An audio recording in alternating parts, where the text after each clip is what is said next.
Terima kasih Anda masih bersama kami. Pemerintah Kota Bandung terus berupaya mendorong percepatan pembukaan operasional jalan layang atau flyover Ciroyom.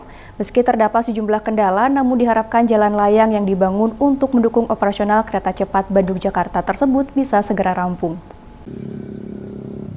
Meski ditargetkan rampung pada akhir Desember 2023 lalu, jalan layang atau flyover Ciroyom yang dibangun di wilayah Kecamatan Andir dan Cicendo untuk mendukung operasional kereta cepat Jakarta-Bandung tersebut hingga saat ini masih belum beroperasi. Sekretaris Daerah Kota Bandung, Emma Sumarna mengatakan, masih terdapat kendala salah satunya terkait lalu lintas pengangkutan hewan potong ke rumah potong hewan Ciroyom yang terhalang dengan bangunan cagar budaya. Menurut Emma, bangunan cagar budaya tersebut awalnya akan digeser dan tidak akan mengubah bentuk aslinya. Ia menilai pergeseran cagar budaya tersebut penting untuk kelancaran arus lalu lintas. Ini proyek pusat, bukan proyek pemerintah kota. Saya hanya sebatas ingin mengecek progres yang berkaitan beririsan dengan kepentingan masyarakat. Contoh lalu lintas jalan. Ternyata masyarakat untuk saat ini saya melihat seharusnya tidak ada masalah. Yang justru ada sedikit persoalan itu adalah untuk pengangkutan hewan potong. Yang idealnya mereka datang U-turn di sebelah selatan, maka pulangnya harus ke utara. Ternyata begitu mau belok ke kiri, ini terhalang oleh bangunan cagar budaya. Yang saya pikir dulu sudah tuntas, karena dulu kesepakatannya ini digeser. Ya, digeser dengan tidak merubah apa bentuk, nanti dikembalikan persis seperti ini. Nah, kalau saya melihat dan mendengar bahwa ini konon katanya tidak boleh digeser dari supaya, kalau menurut saya terlalu rigid berpikir seperti itu.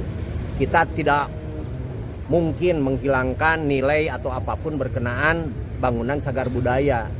Toh di Bandung sudah ada Perda cagar budaya, artinya dari perspektif kebijakan kita ini melindungi.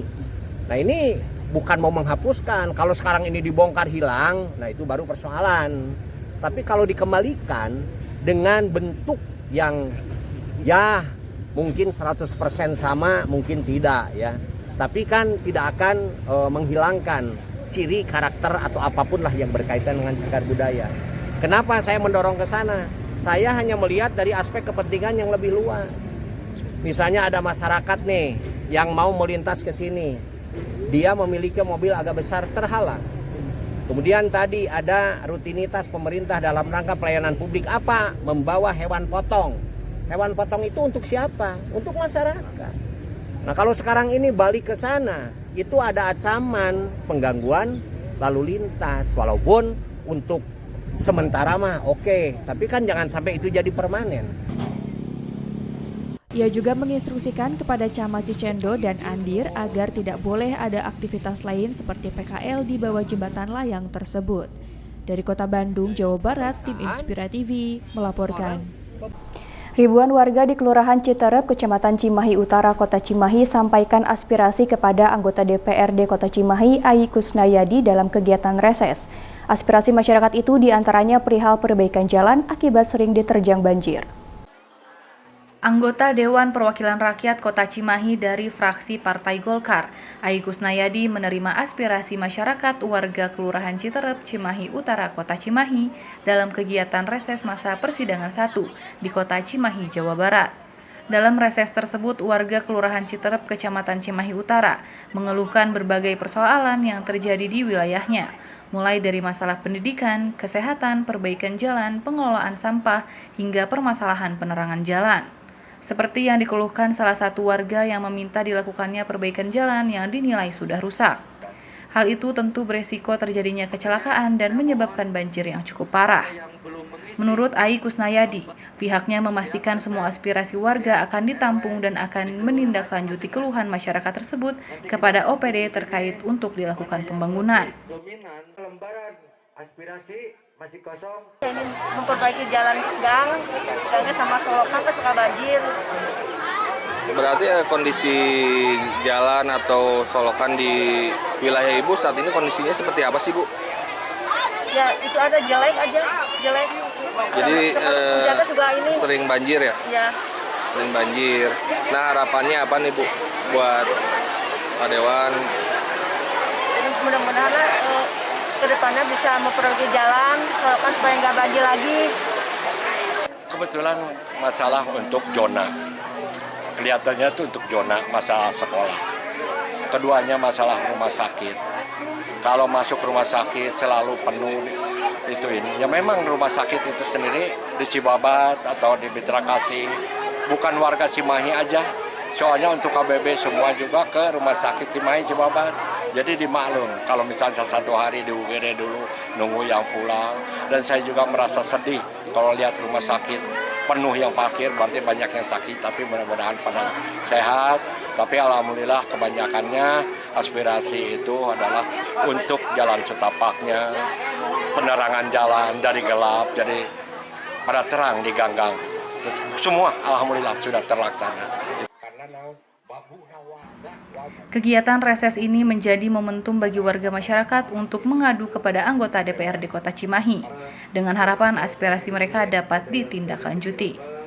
Dari Cimahi, Jawa Barat, Bobi Roska melaporkan.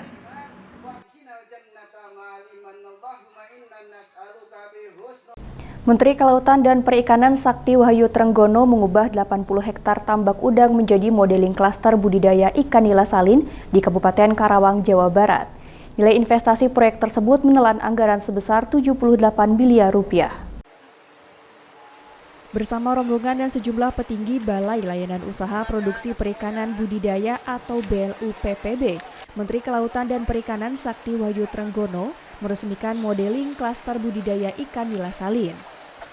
Budidaya ikan nila ini berada di lahan seluas 80 hektar milik Balai Layanan Usaha Produksi Perikanan Budidaya BLUPPB, Kecamatan Cilebar, Karawang, Jawa Barat. Lahan tersebut sebelumnya merupakan tambak budidaya udang yang sudah tidak berfungsi dan minim produktivitas. Adapun kebutuhan lahan akan dibagi menjadi dua model, yakni seluas 36 hektar dan 44 hektar. Sementara nilai investasi dari proyek percontohan ini mencapai 78 miliar dan diproyeksikan nilai investasi akan kembali selama 2 tahun. Ini adalah bekas tambak udang yang sudah tidak berfungsi dengan baik karena ini model lama.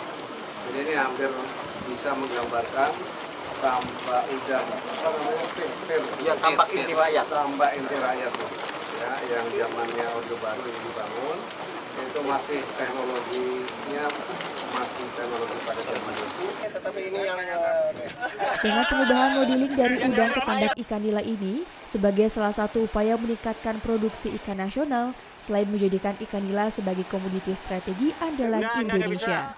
Dari Karawang, Jawa Barat, Husna Bahreisi melaporkan. Presidium Gerakan Rakyat Jawa Barat deklarasikan Gerakan Rakyat Kawal TPS di wilayah Kabupaten Bandung di kawasan Kecamatan Soreang, Kabupaten Bandung pada Minggu sore. Gerakan Rakyat Kawal TPS ini guna mengantisipasi potensi-potensi kecurangan pada proses pencoblosan serta perhitungan suara di TPS 14 Februari 2024 mendatang. Puluhan relawan yang tergabung dalam Gerakan Rakyat Kabupaten Bandung mendeklarasikan Gerakan Rakyat Kawal TPS di wilayah Kecamatan Soreang, Kabupaten Bandung pada Minggu petang. Proses deklarasi sendiri dipimpin langsung oleh Koordinator Presidium Provinsi Jawa Barat Gerakan Rakyat Ajat Sudrajat dan dihadiri perwakilan Presidium Nasional Gerakan Rakyat Winston Herlanjaya. Gerakan Rakyat Kawal TPS ini dideklarasikan guna mengantisipasi potensi-potensi kecurangan, sekaligus merekam bila terjadi penyimpangan pada proses pencoblosan, serta penghitungan suara Pilpres di TPS 14 Februari 2024 mendatang. Kebetulan hari ini hari yang sangat spesial, kami dari Gerakan Rakyat Jawa Barat yang diinisiasi oleh Presidium Gerakan Rakyat Kabupaten Bandung bersepakat mendeklarasikan Gerakan Rakyat Kawal TPS. Gerakan Rakyat Kawal TPS ini adalah wujud dari kepedulian masyarakat Jawa Barat, khususnya di Kabupaten Bandung, untuk meminimalisir kecurangan-kecurangan yang terjadi di TPS. Jadi rakyat bersama-sama mengawal TPS, mengawal perhitungan, mengawal pencoblosan agar hasilnya benar-benar adil dan jujur. Jadi gerakan rakyat Kawal TPS ini kita deklarasikan pertama di Kabupaten Bandung dan seterusnya sampai dengan nanti 14 Februari akan kita deklarasikan di kota dan kabupaten di seluruh Jawa Barat. Ini untuk satu tujuan, satu kebersamaan agar pemilu tahun 2024 tidak curang. Betul begitu? Nantinya tugas dari Gerakan Rakyat Kawal TPS ini bukan hanya hadir di tempat pemungutan suara, melainkan akan mengawal setiap tahapan proses pemilu mulai dari pencoblosan hingga rekapitulasi suara atau penghitungan surat suara agar berjalan secara transparan dan bebas dari manipulasi. Dari Kabupaten Bandung, Jawa Barat, Hedi Trisnedi melaporkan. Ribuan anggota Gerakan Rakyat Indonesia Bersatu atau GRIP Jaya se-Jawa Barat mendeklarasikan diri mendukung pasangan nomor urut 2 Prabowo Subianto Gibran Rakabuming Raka di Karawang, Jawa Barat. Mereka optimis pasangan nomor urut 2 menang dalam Pilpres 1 putaran. Ribuan anggota Gerakan Rakyat Indonesia Bersatu atau GRIP Jaya se-Jawa Barat membadati lapangan terbuka di Kecamatan Teluk Jambe Timur, Karawang, Jawa Barat untuk mendeklarasikan dukungannya terhadap pasangan nomor urut 2 Prabowo Subianto Gibran Rakabuming Raka. Dihadiri Ketua Umum DPP GRIP Jaya, Hercules Rizario Marshall, ribuan anggota GRIP Jaya siap memenangkan Prabowo Subianto Gibran Rakabuming Raka menjadi Presiden 2024 di Pilpres mendatang. Hercules menegaskan dirinya konsisten terus mendukung Prabowo sejak berpasangan dengan Megawati, juga di Pilpres 2014 hingga saat ini. Hercules optimis untuk mempersembahkan kemenangan besar bagi Prabowo Gibran dalam satu putaran. Ia juga menargetkan kemenangan Prabowo Gibran di atas 50%.